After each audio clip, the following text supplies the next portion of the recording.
Welcome to Subramani. I'm going to talk about three very important words: Adani, Hindenburg, and Soros. What do we have to learn from such an event which is happening? Somebody sitting somewhere in the US or Europe can trigger panic in a stock. And then there are some journalists and other experts who think this is the last straw and this is going to bring down the Modi government. I do think they have some very high views on themselves. So first, let's start at the beginning of what Soros said yesterday. Mr. Modi will have to answer questions in parliament and answer international investors, and that will be the strengthening of democracy in India.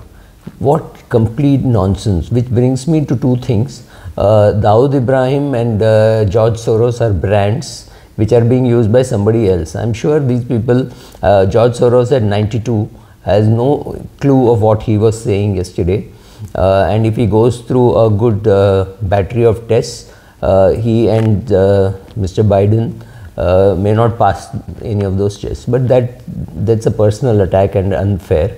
So let's say what has happened in the Hindenburg report. Hindenburg, if he had not called it a research report, if he had not, and if it was just a broker's report, and it said many of the obvious things. Yes, it was an over leveraged group. Yes, the PE was too high. Yes, the stocks were very closely held, and therefore this happened, right? You could not short those stocks in India, but I have no clue whether Hindenburg had somebody in India who was shorting and who has made money in this transaction, and that's perfectly legitimate. If I were to make a research report saying why these shares are worth buying and had taken the share price up, nobody would have objected. But going short is always very difficult. And going short is always frowned upon by everybody, including the regulators. So there was a lot of negativity to the report, but once in a while we need such reports. Is this report enough to finish the Adani group? The answer is no, it's a joke. Adani group will come back with full strength. It's a matter of time, maybe 2024, 2025, or if luck has it, 2023 itself. So I don't think that is bothering me. If it won't finish the Adani group, will it bring down the Modi government? I think again people, of course, a lot of people in the left, the Ravish Kumars of the world. But let us come to some learnings from this whole episode. People said, or the left people said, well, this will bring Adani group down, and therefore LIC will come down, and therefore SBI will come down. Guys, give me a break. The amount invested by SBI, or rather amount invested by LIC and the amount led by SBI won't even bring down the Delhi branch of LIC or the Delhi branch of SBI. So give me a break. This is not going to happen. It is not going to hurt them. Yes, it might hurt them in a very, very small way, but definitely not enough to bring down SBI or LIC. Maybe the PE will change a little. People will say, oh, they still are lending as per on phone, the telephone lending is happening or something like that. But will it bring down SBI or LIC? Give me a break. No, it won't happen. And India is far beyond LIC and SBI. Once upon a time, LIC and SBI were the only things in existence. But today, an HDFC, ICICI are also big banks, right? So I don't think there is anything to worry about on the banking sector. There is nothing to worry on the equity sector. I don't think any of these organizations are in any trouble. I don't think any mutual fund is in trouble because of this. Not even small mutual funds which had stake in Adani. I don't think there is anything to worry about that. Does it mean that companies like Ambuja Cement and ACC are going to not make cement? Are they not going to sell cement? Will the P's be low? Will the P's be high? Well, the market will decide, right? It's not for you and me to decide. I cannot decide the P of Adani Port, Adani Green and Adani Enterprises sitting here. The market will always find buyers at a particular price and sellers at a particular price. So these are market determined prices. Yes, in panic people may have sold And a lot of people who like to catch a falling knife or who are hunting for good bargains at the bottom would be buyers. Let me clarify, I myself bought some shares, sold, made money, again invested. So yes, I have, to that extent I have a vested interest. I don't think this is one incident is going to finish Adani Group or LIC or SBI. We have a rock solid economic system in this country. I don't think any one transaction like this is going to bring down anything. If it does not bring down anything in the financial system, is it going to bring down the Modi government? Well, Mr. Jairam Ramesh may wish so, Mr. Ravish may, Kumar may wish, but I don't think it's going to have any great impact on the political side and on the impact on the government. So I think that is a mistake which we are making. If you could call this learning, the learning for most of us, learning for many foreign brokerages and foreign governments or everybody, is to say this whole episode did not do anything to the market. It was not that the market sentiment was broken and the market, whole market itself hit a lower circuit. Nothing like that happened. So it was very nice to show to the world that here is an, I wouldn't even call it an Agni Pariksha. It's a kind of an exam which India went through and came out in with flying colors. There is absolutely no doubt about that. The other question which people are asking is this some kind of an American conspiracy against India? I think too much is being given to one research report. If he had called himself Hindenburg brokers, nobody would have even read this report. I think the report was marketed brilliantly.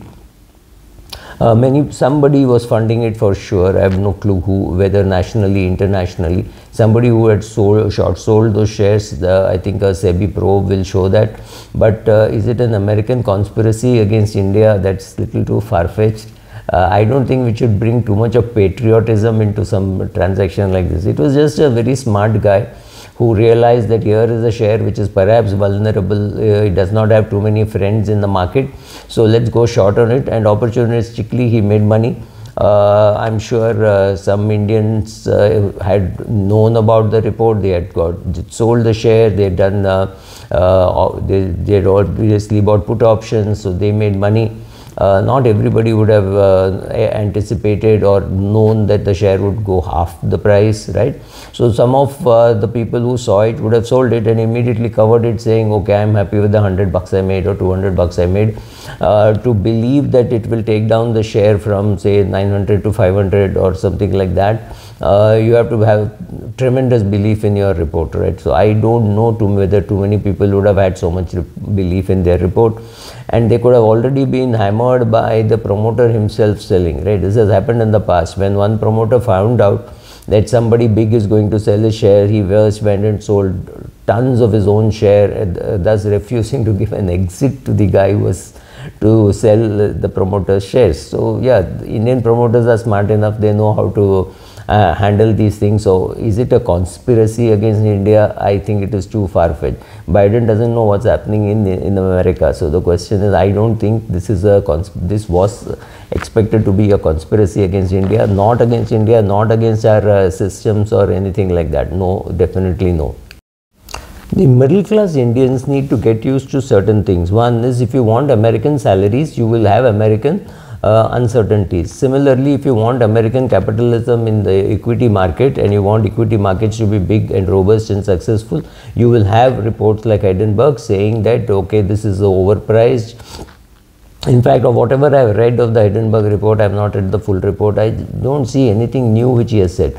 He has, yes, contributed to the conspiracy theory that here is a government which is a dictatorship, which is about to collapse, and all you need is one pin and the balloon will burst. So they tried the Rafale scam, they tried so many other things. So they can't completely ignore the infrastructure being created. That I mean, I have personally experienced it. Last week I was in Bhubaneswar. I thought Bhubaneswar to Puri is a 2.5 hour journey. It turned out to be a 55-minute journey.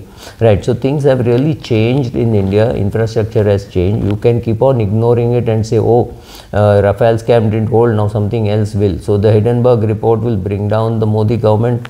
Go, give me a break. I don't think any of those things are happening. So the left needs to get its act together. We need a good opposition, and I have no clue from where we are going to get it. So the Hindenburg, Soros, Rahul Gandhis have to get their act together. And but would I use words like liberalism, democracy, nationalism along with the Hindenburg report? I think that's too far-fetched. Don't bother so much. If Adani shares are worth buying, buy it on merit. Don't buy it on patriotism. Don't buy like I bought because I wanted to be anti-Soros, so I went and bought some shares. That is sentimental. That's not investing, right? So I don't think those things should carry you away. You should not buy a share just because you think you want to oppose Soros. I did it, but don't do it. Don't copy everything that I do. I do a lot of stupid things. So stay away from script. If you think you're scared about it, if you think it's a good opportunity to buy it. There's nothing right or wrong, but don't get carried away by all this nationalistic jingoism saying if you're anti-Adani, you're anti-Modi, if you're anti-Modi, you're anti-India. None of us are anti-India. We could be opposed to some moves by a business group like Adani or by a politician like Mr. Modi or a prime minister like Mr. Modi. That's our right? So it's not that you have to like everything that every government does, but I don't think you should bring any politics into this. Our opposition is really starved for ideas that they think that this one incident will bring down the government. All the best to them. I don't think it's happening, at least. BJP has created, or Rahul Gandhi has created an image of calling it Soot Boot Ka Sarkar, and they found that Ambani and Adani are very close to the Modi, to the BJP or Mr. Modi, and therefore Mr. Modi has to answer every question that goes wrong with the Adani group or the Ambani group. This is far from reality.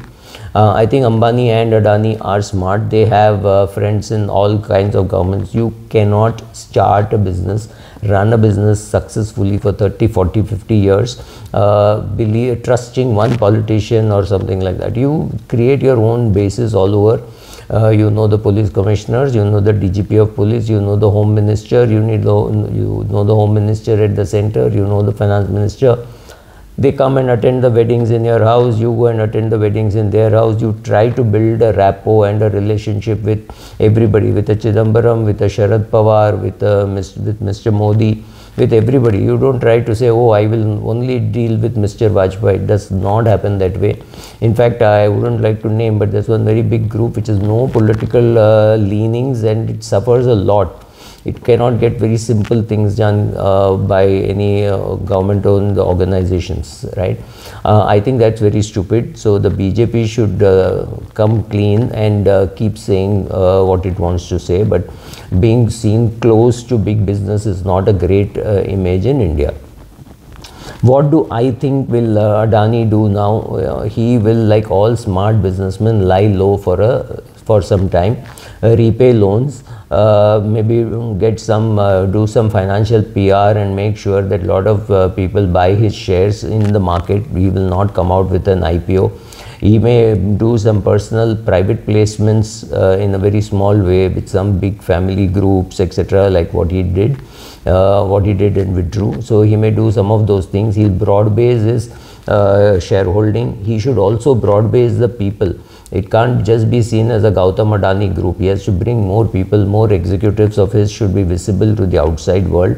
So people should believe that even if something were to happen to Mr. Gautam Adani, the group will go on. So that kind of a PR, I'm sure a lot of people are giving him that advice. I'm not his PR agency. Somebody is telling him that he has to broad base his shareholder base, his executive base, etc. I'm sure he's doing all that, and if things go wrong, it would have gone wrong already. If things were to go right, it will take a long time. So maybe over a year or two, he'll rebuild his image, get back some of his PE. Whether he'll get back all his PE, I don't know. So take your call. Thank you.